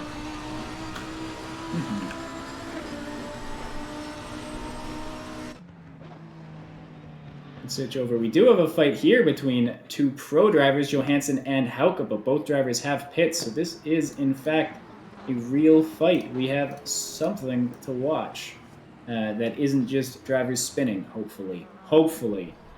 Please don't prove me wrong here. Johansson and Hauke, but they have a long, storied history of some rough and tumble fighting going back to pre-season of season 3, where the two drivers had contact at Paul Ricard like 4 laps in a row. So let's see if they are able to keep it clean, clear, and under control here, as it does look like Johansson is getting closer and closer and ready to potentially make a move at some point. We're going on the front straight. It does look like Johansson's got a bit of a run. Let's see what happens going into turn 1. Who breaks first? They both break basically at the same time. And that is Haukeba, nice and calm and collected. That is Marcus Ness, not calm and collected, but in fact in the pits. Oh no, Marcus! No! You didn't need to do that. Ah, there's Marcus Ness, who's maybe just had enough of these conditions. We'll see if he gets back out there. But I can say with confidence he will not be getting back out there because he has left the race.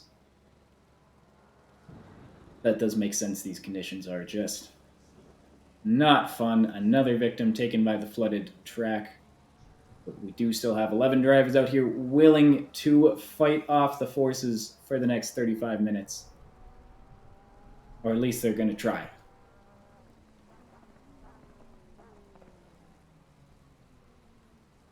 Both drivers going wide there, but I think Johansson going maybe a little less wide, which is about all you can ask for, again, in these flooded conditions.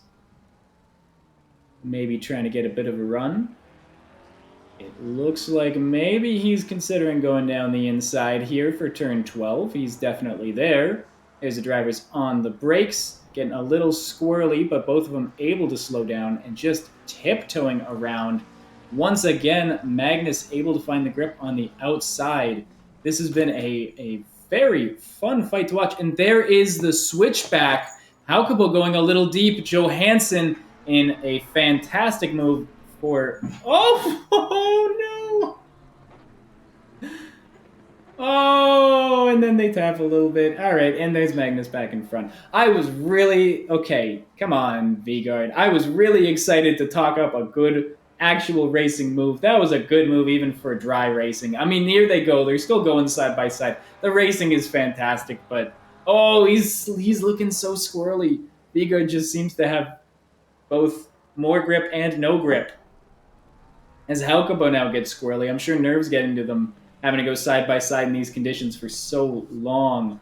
And at the end of the day, that is Vigard able to get out in front. A fantastic little drive there for Johansson. Why don't we... I want to see if... I think I went back far enough to see the replay here.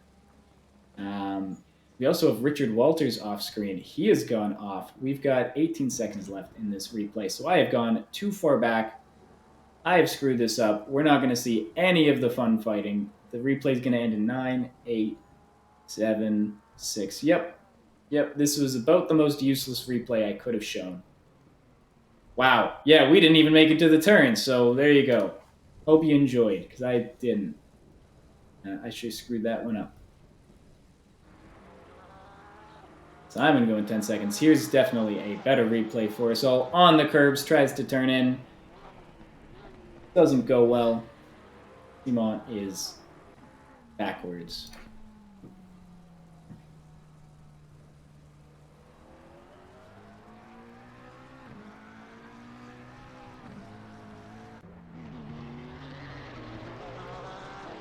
Kurt Peters now 22 seconds up on Richard Walters after Richard had a bit of a spin. And so once again, just making that lead grow and grow, just as Castillo's delta grows and grows. Once again, Castillo is not that far back. I don't know where he is. We look here.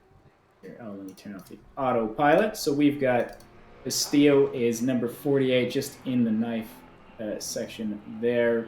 And Darren, so I think they are on the same lap, and I believe that Castillo is about a sector behind Darren. So about 30 seconds or so is my guess. I do not believe he is 1,400 seconds behind. That would be quite something. What would that be?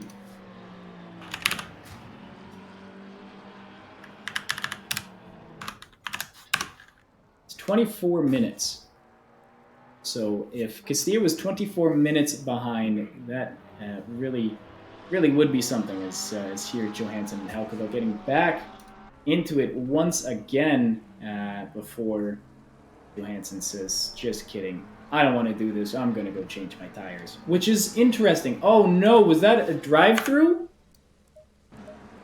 That is a drive-through penalty for Johansson. After all that fighting, there we go. I believe our first drive-through penalty, which is a shock considering we're halfway through this race. But the walk of shame here for Johansson as he has to go into the pits. We really should get a maybe some music to make fun of drivers who have to do a drive-through for track limits. Don't have any queued up, but there he goes. Tyler Babin goes sideways. We're going to go see what happened to him. Gets on the curbs before trying to turn in. I believe that's the second to last. No. That's before the long straight. Yeah. There we go. Oh, Charlie had the first drive-through. I can see that now. I can see you at a 0 second, a 0 stop, or 0 second stop drive-through. So there we go. More penalties coming, it seems, is my guess.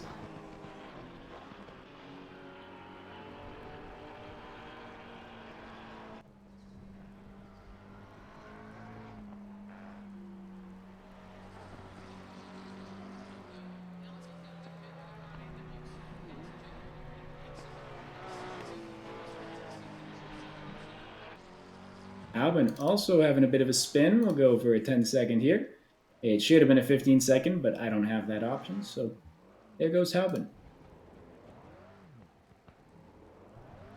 Having some fun getting back on track, too, as you generally do in these conditions.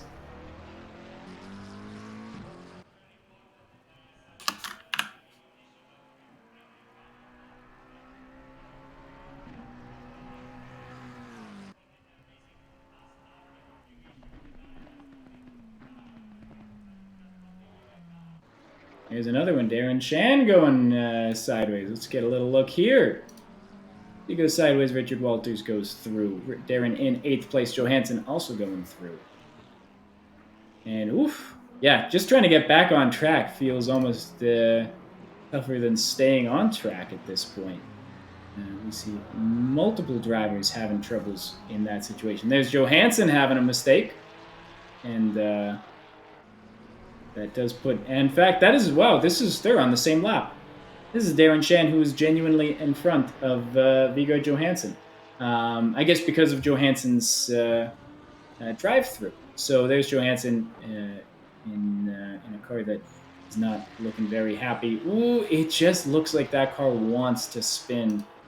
I don't know if he is particularly happy with the way it's driving right now. Tyler Babin has gone in the grass. We're going to catch a replay here. Tyler, what did you do? That was weird. That was weird, but it is a flooded track, so who knows? Maybe there's a puddle. Maybe there was something. Regardless, Tyler in 3rd place. As Johansson now gets back up into 7th. Kurt Peters still holding the line in 1st, has had a calm and collected race. Pace-wise, holding steady with Nordell, which I believe is his biggest competitor at the moment, because Carl has pit already. Kurt has not, but 31.562 for Carl, 31.657 for Kurt Peters.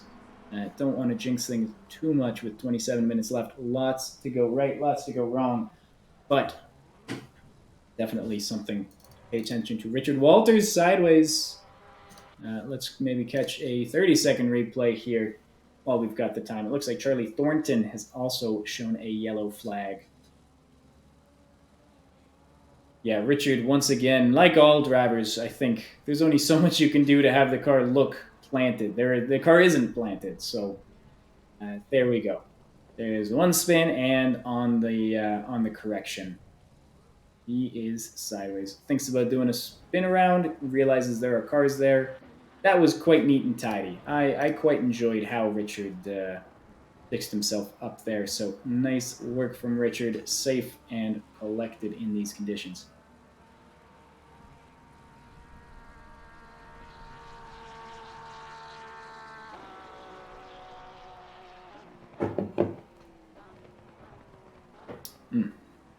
Nice sip of water. Stream brought to you by our main sponsor, water. You should drink it, or you might die.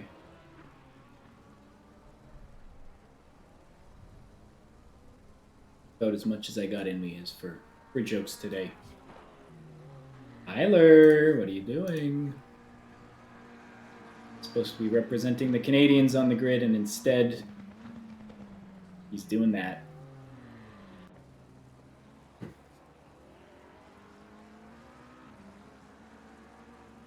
Richard now in the pits. More and more of our drivers have gone in. The only drivers left, I believe, are Castillo, Haubin, Tyler, and Kurt Peters. Only drivers. One thing we haven't mentioned, I believe, Kurt Peters is in good spot to get the fastest lap. He is 2:27.947. Excuse me. Our drivers are 4 seconds past that. Johansson, wow, we can't see you there, so let's go to a replay and hopefully get a better camera. Going into turn 1, I believe. On the brakes. Definitely too much speed there. Wow. Never mind. That was just quite good. That was a very good turn 1 there, so congratulations, Vigard. Turn 2 is looking okay. A little less than okay. And he's sideways.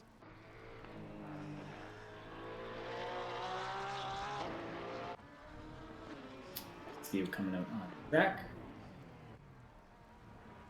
There we're going a bit slow, a bit squirrely there. Whew. Oh man, I guess I've been talking for an hour and a half. It is what happens when you stream.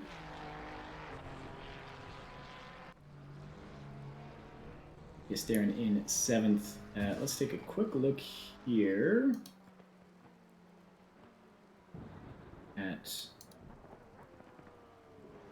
car number. And we can show the position delta. So we've got Haubin here in 1st place for the AMs. Darren Chan in 2nd. Darren, of course, started on pole and has dropped down into 6th place, or into 7th place, which wasn't too unexpected with our pro drivers making their way back. You can see big green deltas all at the top. Kurt Peters with one of the smallest deltas, with only 3 places gained, our silver driver who has been able to stick at the top. And then we've got a run of pros with Babin Nordell and Richard Walters. Darren, like all drivers, just having a bit of trouble keeping that car on track and planted. It's basically impossible to plant the car in these conditions. So goes wide. Once again, very much expected. Yes, a race of extremes for our drivers. Big gains, big losses. Very few drivers staying where they or ending where they started. Of course, those drivers that are ending where they started are drivers like Paul Krobs, who have quit out of the race. 4 drivers have left already due to damage or just being done with the conditions, which honestly, I wouldn't blame them right now. Go back to the race gaps because we can see we've got, oh my goodness, Simon. I should say Simon's Delta. Whew. Johansson fighting with Darren Chan again. Oh no, that's Simon. That was Castillo. It's jumped. It's changed. Simon is now 2,000 seconds behind. The game doesn't even know how to give a gap to Charlie at this point, which is quite funny.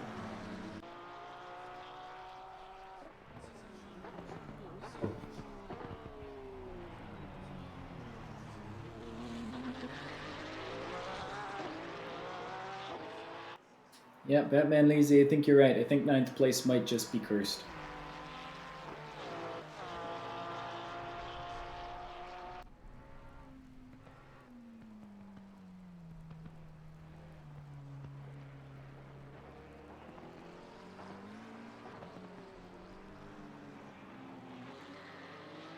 Well, it seems to be here. We can do a bit of crunching.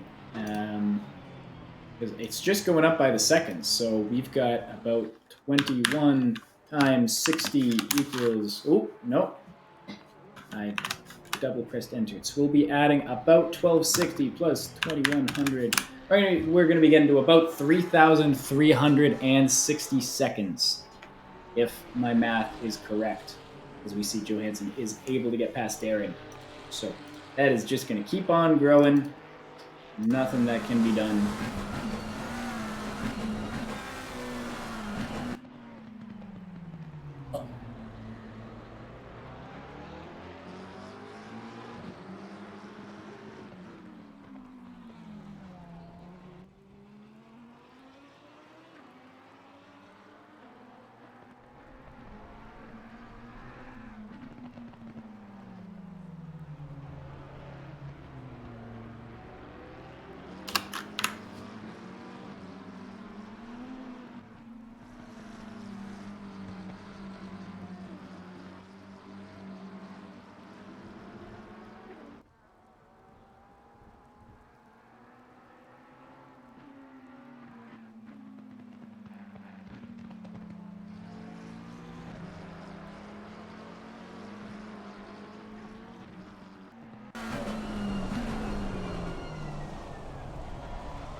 maybe nobody told Simon that you're supposed to be going a counterclockwise rotation for this one.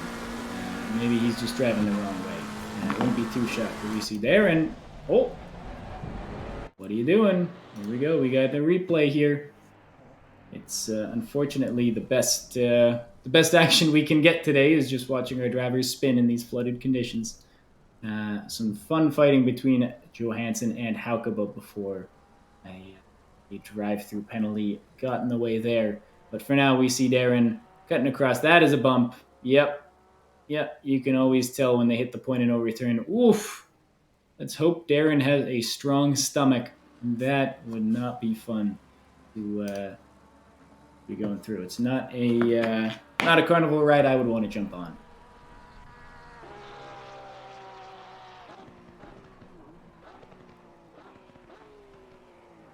Now, I'm going to jump over here because we've got nothing better to do and check what happens. I have added a pit stop.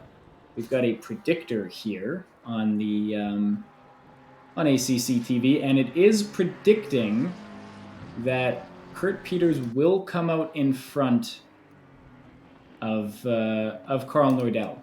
They are saying at the moment that Kurt is still in front as Simon goes off track. So it does sort of just depend on whether Kurt can keep it together at the moment. Yeah, it's about a minute and a half between Carl and Tyler, which I have to say is incredibly impressive stuff for Kurt Peters. Just has been consistent this whole race with 17 minutes left. I know, don't want to jinx anything, but I've said it, so I kind of have already jinxed it. So if Kurt dies in the next 20 seconds in this race, then and that's on me. But at least for now, yeah, we're seeing a very, very solid showing from Kurt Peters. Tyler Babin a minute behind on the same number of pit stops. So fantastic stuff there for Kurt in the silver class. And I think we can say the same for Halbin, who has definitely had a mix of ups and downs in this race, but have had the fewest number of mistakes of the AM drivers, which has allowed him to stay in front and with a big gap to the other AM drivers as well. I am saying that, but he hasn't actually pit, so I may be talking up Halbin for no reason. Halbin, it does look like he will still be in front of Darren after the pit stops, according to the predictor, but the predictor is not always correct. There's Simon having some fun. 2,400 seconds behind the rest of the grid.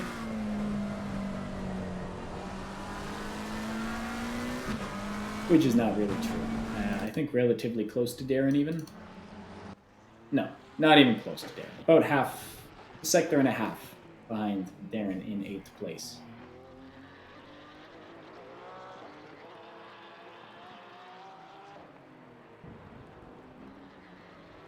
Ugh.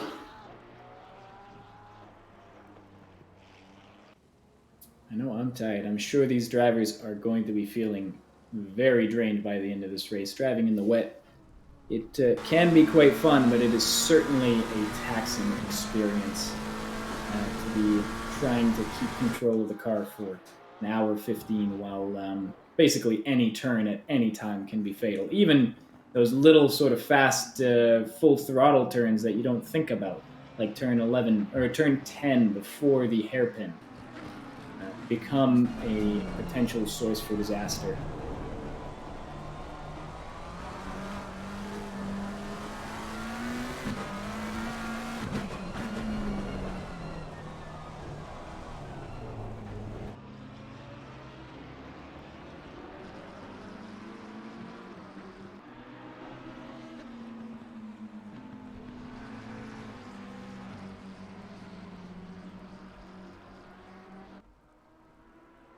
And there is Kurt going into the pits. It is official. Here's Castillo coming out of the pits, it looks like, showing yellow for a second there. That is Kurt Peters going into the pits. In fact, you know what? let's just keep, let's do a heli cam here. We can see here is Kurt out on track and a big gap in front. Tyler going off. Here we go. Let's watch a replay here. In the S's, yeah, you can already see that car getting a little wibbly wobbly, and there he goes. Not too much worse for wear, but certainly worse. Tires may just be giving out at the same time that the track is just so incredibly difficult to handle. Now, let's take a look here. Still showing flooded. It looks like we're going to be having flooded conditions right to the end. Rain will give in a little bit in 10 minutes, but I mean, only so much time for the track to clear up.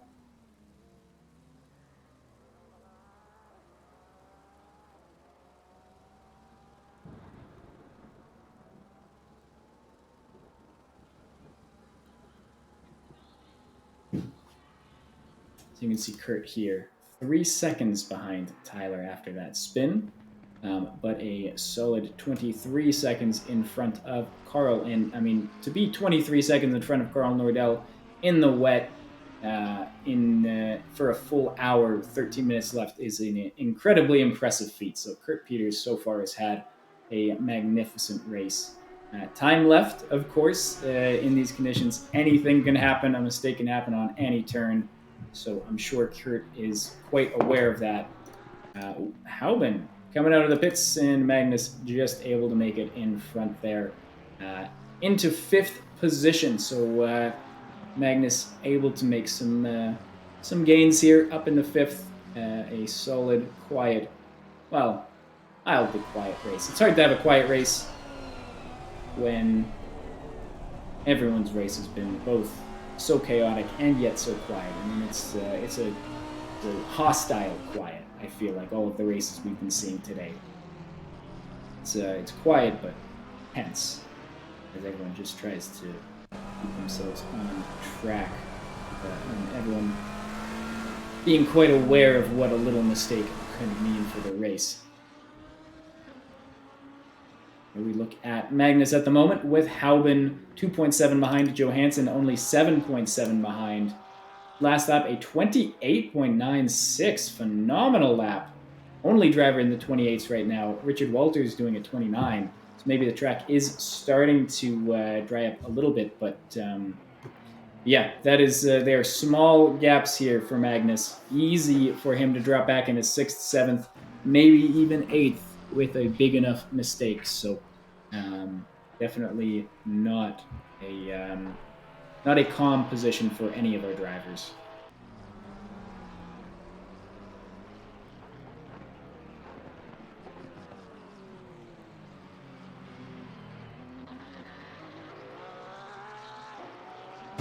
Oh, Richard, what are you doing? We'll watch a little replay here. Well, we didn't really get the replay. We did get the spin.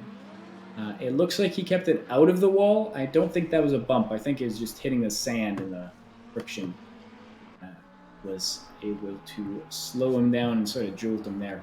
But Richard in 4th place, a big gap down into 5th. So not really a worry there, but certainly something that he doesn't want to make a habit of.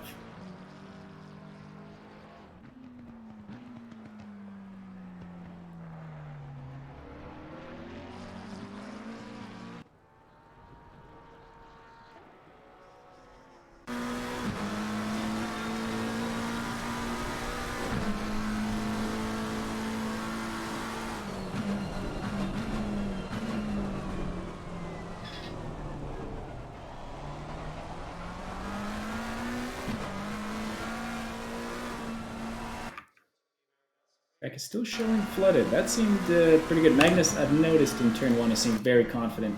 Here's whoa, Tyler, what are you doing? Tyler, once again, it seems like. There we go. That was the turn onto not the back straight. This is sort of near the end of the lap. Maybe carrying a bit too much speed through this long sweeping collection of corners. I think technically it is 2 corners, but I'm not sure. And there he goes. As soon as he has to start to straighten out, well, that is what happens. So there goes Tyler. Another small little mistake. I mean, nothing that has really hurt him as we see him now go into the pits. Finally set those tires to rest. And oh, more spins. This is what we're here for. That was a big cut too. Big cut, gets on the grass, gets on the bump. What do you expect to happen? That's what you expect to happen. Now, I wonder if that was a cut. Do we have any drive-throughs? We do not. Every driver at this point, it looks like, has completed their pit stops. 8 minutes left. You would hope that's the case.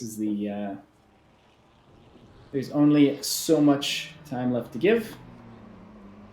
Charlie going a little deep, and race to forget there for Charlie. Now, that being said, due to the way that the race has gone, yeah, Charlie definitely trying to do some toge out there.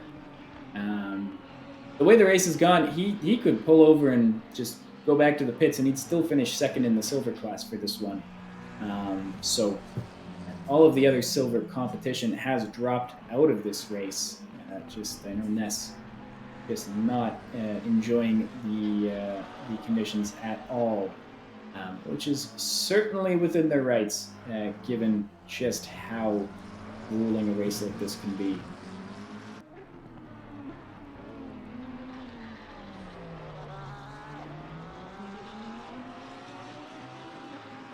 Drivers going to be getting a good sleep tonight if they're not too wired up from the driving. I know I have a hard time sleeping after a good race like this. Luckily for me, it's the afternoon here in North America, but for our European drivers, when I raced in a Sunday evening league, especially in a particularly wiry race, it took me a little while to calm down afterwards. So hopefully our drivers are able to calm down after this one and get a good sleep, get into Sunday.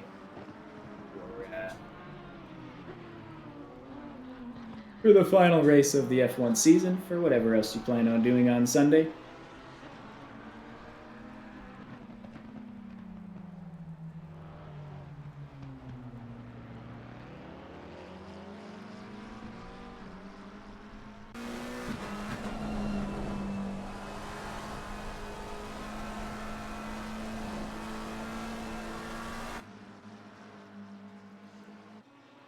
I myself might be doing a puzzle challenge or a puzzle tournament. I don't really know what to call it, but I have some friends. We're going to do it's a competition. You want to do a puzzle. Oof. As Charlie not turn there, takes his time to get back on track, but put $100 on Castillo. I will never financially recover. Well, Castillo, I would say, it would be a bit of a stretch to say he's got a shot to win this one. So that money might be gone. Let's hope you're gambling responsibly, only betting what you can afford to lose.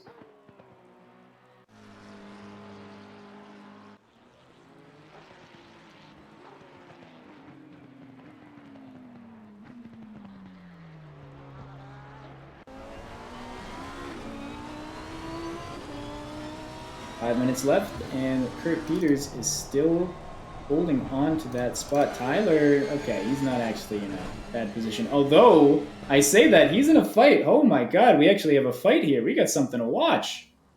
Neither driver taking that turn particularly well. Battle of the Clowns here. These guys are pretty fast.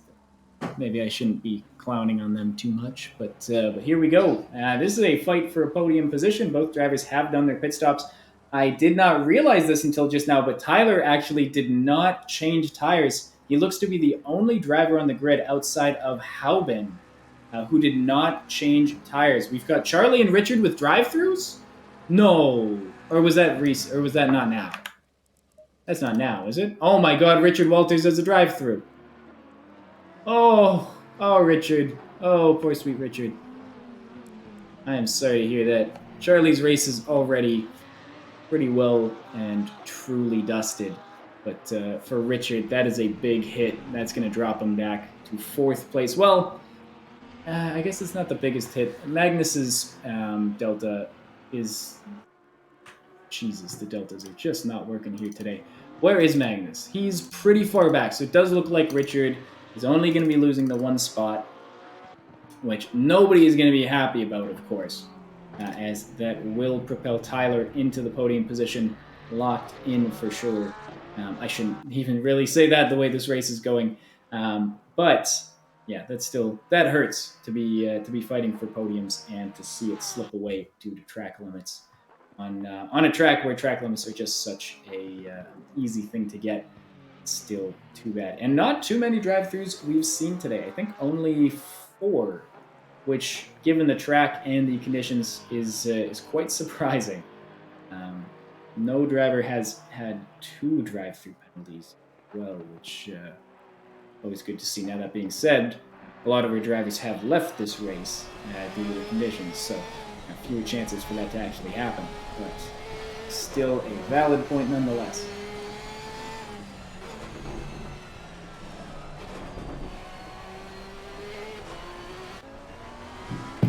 Just kidding, Charlie's had 2 drive-throughs. Well,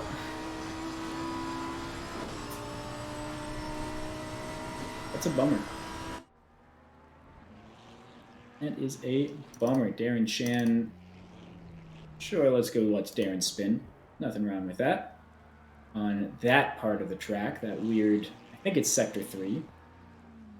And as usual, as all of our drivers has a hard time actually getting back straight and on with the conditions as they are. No worse for wear there for Darren. Still comfortably in 2nd place. Richard, he's leaving the pits. ACCTV gets me again. Is he stopped? No, he actually spun. Just kidding. That was not Richard leaving the pits. The camera was just the same as turn 1. Richard, plenty of space between him and Magnus, but still, 1 more spin to add to the books. One driver who, and you know what, I don't want to say it out loud, so I'm not going to, but we do have... Oh, no! Simon in 9th place, depending on... I don't know where... I'm not sure if Laguerre and Charlie are on the same lap. If they are, that is going to propel Charlie into the dreaded 9th position, 3,300 seconds back of 8th place, according to the game. It's good. We've been distracted from Kurt Peters on his final lap. Kurt, a 23.5 second gap to 2nd place, so not a lot left to be fighting for. He just needs to get it across the line. Let's see if he's able to do so. We have 3 victors so far in this season. We have, of course, Oystein Brenham, winner of 6 races so far this season. Dominant season once again. Overall champion with 2 races to go. Carl Nordell, currently in 2nd place, has won at Misano after a hard, grueling fight with Brenham for the entire hour 15, in which he eked out a defensive masterclass to win that race. And Pashov at Hungaroring, I believe, was able to... Was that Hungaroring? Regardless, no, that was Imola. Imola is where Pashov was able to have a fantastic race for himself off of the back of a little luck with Oystein Brenham having a bad time, and from an actual well and true mistake from Brenham, a spin, which... Why is there someone at my door? That's odd. We're going to wait here. I'm going to go get the door as soon as Kurt Peters goes across the line. Please don't screw this up. Kurt Peters will be our 4th champion of the season. First silver driver. Big win for Kurt Peters. I will be back. Wow.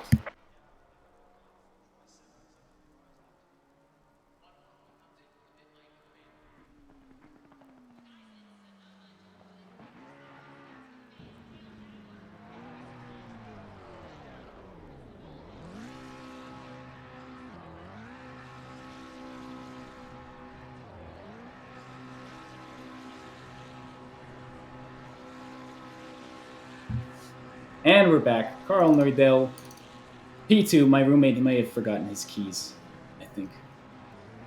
Carl Nordell, P2. We've still got, seems like a fight mildly here for P7. No, the fights are pretty well done. It does look like that is Carl Nordell and Tyler Babin in the top three podium positions here. All of the pro drivers and Kurt Peters, probably soon to be pro driver, in those top spots. And honestly, I think we can just say congratulations to all of our drivers for even making it to the end of this race. Full flooded conditions for an hour 15. Whew, nobody wants to have to deal with those kind of conditions, but these drivers were able to handle it, and they are going to be rewarded for their efforts with, well, meaningless Rec League sim racing points, but it means something to us. And maybe these ones mean just a little bit more.